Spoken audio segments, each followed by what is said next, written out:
আসসালামু আলাইকুম। লেখাপড়া অনলাইন ইউটিউব চ্যানেলের পক্ষ থেকে আমি মামুন করিম সকলকে স্বাগতম জানাচ্ছি। নবম ও দশম শ্রেণীর ইসলাম ও নৈতিক শিক্ষা ক্লাসে আজ আমরা সূরা আদ-দুহা নিয়ে আলোচনা করব। আজকের ক্লাসটি খুবই সুন্দর হবে, মজাদার হবে, কারণ আজকে আমি কিছু বিশেষ ঘটনা নিয়ে তোমাদের সাথে আলোচনা করব। যে এমন এক সময় এসেছিল, আমরা সবাই জানি যে নবুয়তের 23 বছরে আল্লাহ তাআলা ধীরে ধীরে কোরআনে কারিমকে নাজিল করেছে, কিন্তু এমন এক সময় এসেছিল যখন কোরআনে কারিমের আয়াত নাজিল হওয়া বন্ধ হয়ে গিয়েছিল, এবং এই বন্ধ থাকার কারণে বিভিন্ন সময় কাফিরগণ এবং বিভিন্ন সময় যে কাফির মুশরিকরা আছে তারা আল্লাহ রসুলকে বিভিন্নভাবে অপমান করত, ঠাট্টা বিদ্রুপ করত, এবং কিভাবে পরবর্তীতে আবার কোরআনে কারিমের আয়াত নাজিল হওয়া শুরু হয়েছে এই বিষয়টি নিয়ে আজকে আলোচনা করব। তাই আজকের ক্লাসটি খুবই মজাদার হবে, কারণ আমরা সবাই জানি যে যুগে যুগে আল্লাহ রাসূল যখন আল্লাহ তাআলা বিভিন্ন নবী রাসূলগণ প্রেরণ করেছেন, এবং নবী রাসূলগণ যাতে তার উম্মতদের প্রত্যেকটি প্রশ্নের উত্তর দিতে পারে এবং বিভিন্ন সমস্যার সমাধান করতে পারে, সেই অনুযায়ী আল্লাহ তাআলা ধীরে ধীরে কিন্তু যে আসমানি কিতাব আছে তা নাজিল করতে থাকতেন। ঠিক একই তারই ধারাবাহিকতা আমাদের নবীজির উপর কিন্তু আল কুরআন নাজিল হয়েছে, এবং আল কুরআন কিন্তু একসাথে নাজিল হয়নি। যে জিনিসটা আমি সবসময় তোমাদেরকে বলে থাকি যে আল্লাহ তাআলা যদি চাইতেন যে শুধু যে আল কুরআন নাজিল হবে আর আমরা তা তিলাওয়াত করব, আল্লাহ তাআলা যদি এতটুকুই চাইতেন তাহলে কিন্তু আল্লাহ তাআলা চাইলে একেবারে সরাসরি কদরের রাত্রে লাউহে মাহফুজ থেকে সরাসরি দুনিয়ার জমিনে সম্পূর্ণ কিতাব নাজিল করতে পারতেন, তাই না? কিন্তু আল্লাহ তাআলা কি করেছেন, লাউহে মাহফুজ থেকে প্রথম আসমান বাইতুল ইজ্জা নামক স্থানে নাজিল করেছেন। তারপরে ধীরে ধীরে 23 বছরে কখনো একটি সূরা, কখনো পূর্ণ সূরা, কখনো 6টি আয়াত, কখনো 5টি আয়াত, কোনো অনেক সময় একটি আয়াত, আবার অনেক সময় একটি বড় আয়াতের অংশ বিশেষ আল্লাহ তাআলা নাজিল করেছেন।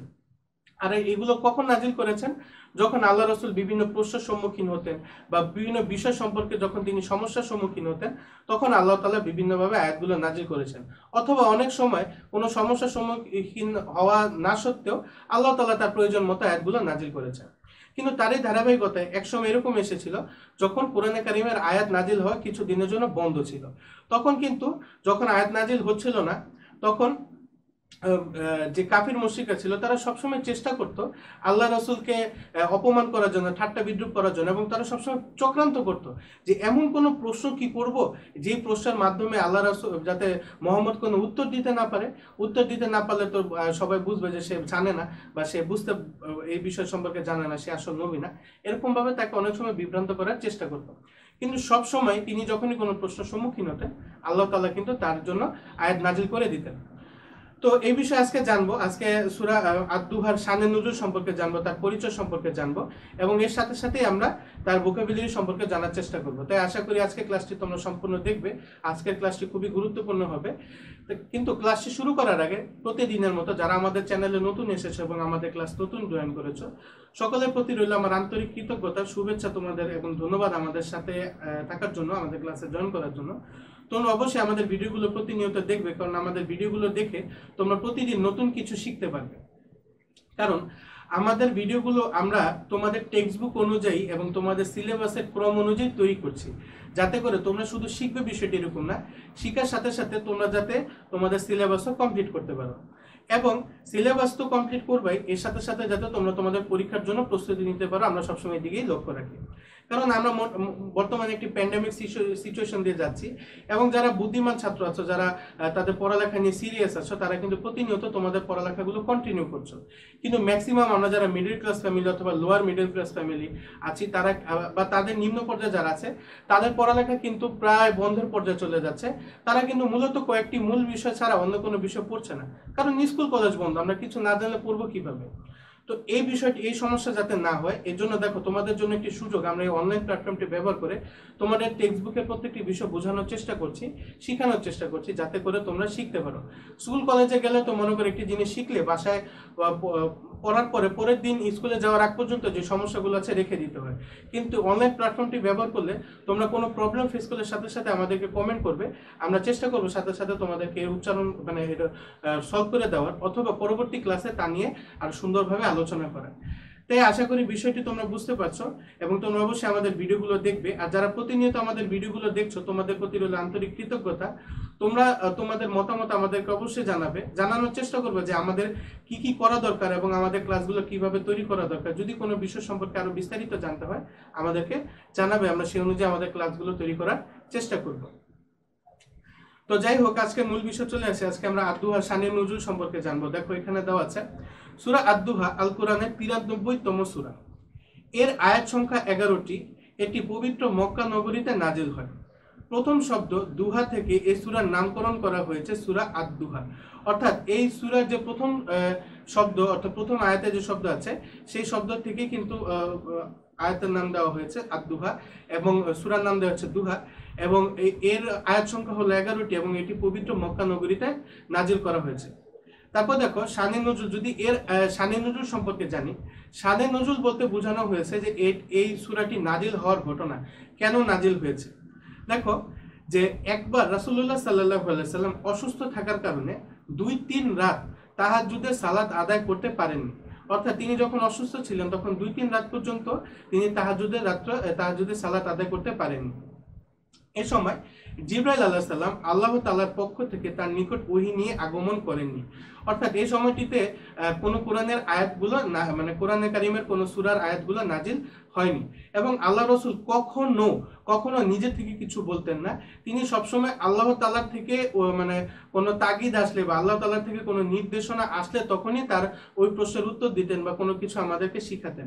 আল্লাহ তাআলার হুকুম ব্যতীত তিনি কখনো কিছু আমাদেরকে বলেননি বা শিখাননি।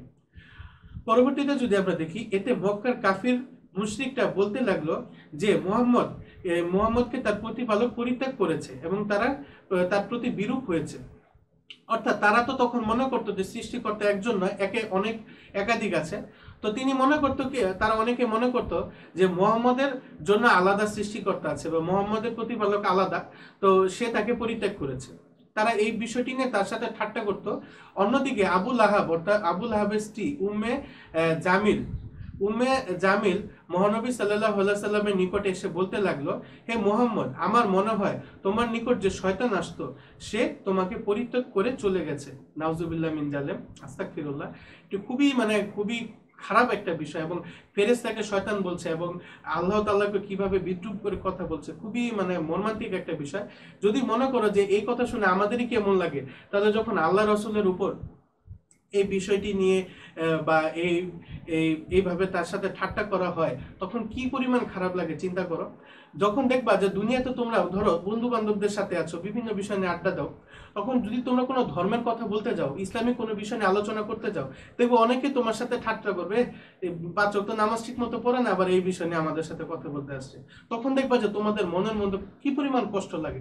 তাহলে চিন্তা করো, এমন এক সময়, যে সময় ইসলাম ধর্মের নামগন্ধ পৃথিবী ওই সময়টিতে আরব সমাজে ছিল না, ঠিক ওই সময়টিতে যখন আল্লাহ রাসূল সর্বপ্রথম দ্বীনের দাওয়াত দেওয়া শুরু করেন, তখন কি পরিমাণ অন্যায় বা কি পরিমাণ ঠাট্টা আল্লাহ রাসূলের সাথে মানুষ করতো, বা কি পরিমাণ অপমান তাকে করা হতো, এবং কি পরিমাণ দুঃখ কষ্ট, মানসিক মেন্টালি পেইন তিনি বিয়ার করেছেন।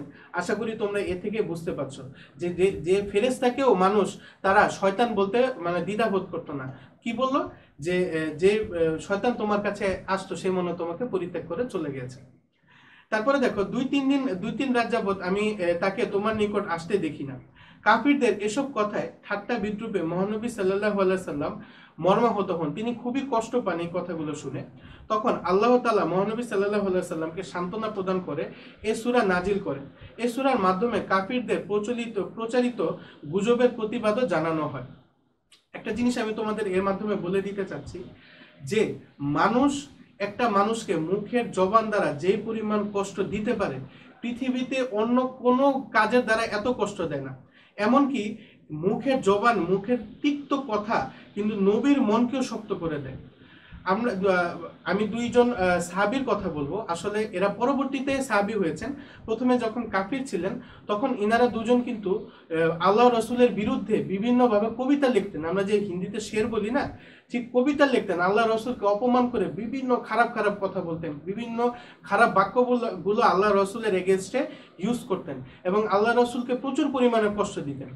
পরবর্তীতে যখন আল্লাহ রাসূল মদিনায় থাকা অবস্থায় মক্কা যখন জয় করলেন এবং মক্কায় আসলেন, তখন কিন্তু ম্যাক্সিমাম মক্কার কাফির একবারে ধাপে ধাপে প্রবল বেগে তারা কিন্তু মুসলমান হতে থাকলেন। ঠিক তখনই তারই ধারাবাহিকতায় ওই দুইজন সাহাবিও কি করলেন, আল্লাহ রসুলের কাছে আসেন মুসলমান হতে, ইসলাম কবুল করতে। তখন আল্লাহ রসুল সরাসরি বলে দিলেন যে তোমার ইসলামের আমার প্রয়োজন নেই, তুমি আমাকে অনেক কষ্ট দিয়েছো, আমাকে অনেক আমার সাথে খারাপ ব্যবহার করেছো, অনেক খারাপ খারাপ বাক্য আমার জন্য বলেছো, তোমার ইসলামের আমার কোনো প্রয়োজন নেই। পরবর্তীতে তার ফুপু আল্লাহ রসুলের একজন আত্মীয় ছিলেন তার সাথে, তিনি তাকে বুঝালেন এবং পরবর্তীতে তিনি তাদেরকে ইসলাম কবুল মানে তাদের ইসলামের প্রতি কবুল করলেন এবং তাদেরকে নিজেদের দলের মধ্যে সামিল করলেন। তো আমরা বুঝতে পারছি যে মানুষের তিক্ত জবান নবীর মনকেও শক্ত করে দিতে পারে, দয়াল নবীর মনও শক্ত করে দিতে পারে। তার মানে আমরা সবসময় চেষ্টা করব কাউকে যাতে কষ্ট দিয়ে কোনো কথা না বলতে পারি, কারণ এই কষ্ট দিয়ে কথা বলে যে কি পরিমাণ গুনাহ এবং কি পরিমাণ শাস্তি আমরা এখনো বুঝতে পারি না, যার কারণে আমাদের দ্বারা হয়ে যায়। আমরা চেষ্টা করব তা যাতে না করি। তো যাই হোক, এরপরে আমরা এর ভোকাবুলারি সম্পর্কে জানবো অথবা এই শব্দের অর্থগুলো জানার চেষ্টা করব। আশা করি তোমরাও আমার সাথে সাথে উচ্চারণ করবে, শিখে নিবে। ওয়া, ওয়া অর্থ তো শপথ, শপথ তো আমরা এর আগের সূরাতেও শিখেছি যে ওয়া অর্থ শপথ। তারপরে দেখো আদ-দুহা, এখানে দেখো বড় হা উচ্চারণ করা হয়েছে, এজন্য আমাদের মুখ গলার মধ্যখান থেকে উচ্চারণ করতে হবে। আদ-দুহা অর্থাৎ পূর্বাহ্ন বা দিনের প্রথম ভাগ, এখানে দিনের প্রথম ভাগে শপথ আল্লাহ তাআলা করেছেন। তারপরে হলো আল-লাইলি অর্থাৎ রাত, ইজা অর্থাৎ যখন, ইজা সাজা অর্থাৎ অন্ধকারাচ্ছন্ন বা নিঝুম হয়, অর্থাৎ আল্লাহ তাআলা দিনেরও শপথ করছেন এবং রাত্রেরও শপথ করছেন। যেরকম এর আগের সূরা আশ-শামসে আমরা দেখেছিলাম যে আল্লাহ তাআলা কি করেছেন, সূর্যের এবং সূর্যের কিরণের শপথ করেছেন, আবার হলো কি রাত্র এবং রাত্র চাঁদের শপথ করেছেন। ঠিক একইভাবে এখানেও দেখো আদ-দুহা ওয়াল-লাইলি ইজা সাজা অর্থাৎ হলো যে শপথ পূর্বাহ্নের বা দিনের প্রথম ভাগের, আবার শপথ রাতের এবং যখন তা অন্ধকারাচ্ছন্ন হয় বা নিঝুম হয়, যখন গভীর রাত্র হয় তখনকার শপথ আল্লাহ তাআলা করেছেন। পরবর্তীতে হলো মাওয়াদ্দা আকা, মাওয়াদ্দা আকা অর্থাৎ হলো তিনি আপনাকে পরিত্যাগ করেননি বা ছেড়ে যাননি। আল্লাহ তাআলা শপথ করে বলছেন যে আল্লাহ তাআলা আল্লাহ রাসূলকে পরিত্যাগ করেননি বা ছেড়ে যাননি। তারপরে হলো মাকলা, মাকলা অর্থাৎ হলো তিনি অসন্তুষ্ট হননি বা বিরূপ হননি, অর্থাৎ আল্লাহ তাআলা অসন্তুষ্ট হননি এবং বিরূপ হননি, তার থেকে মুখ ফিরিয়ে নেননি। পরবর্তীতে যদি আমরা দেখি আলাম ইয়াজিদকা, আলাম ইয়াজিদকা অর্থাৎ হলো তিনি কি আপনাকে পাননি,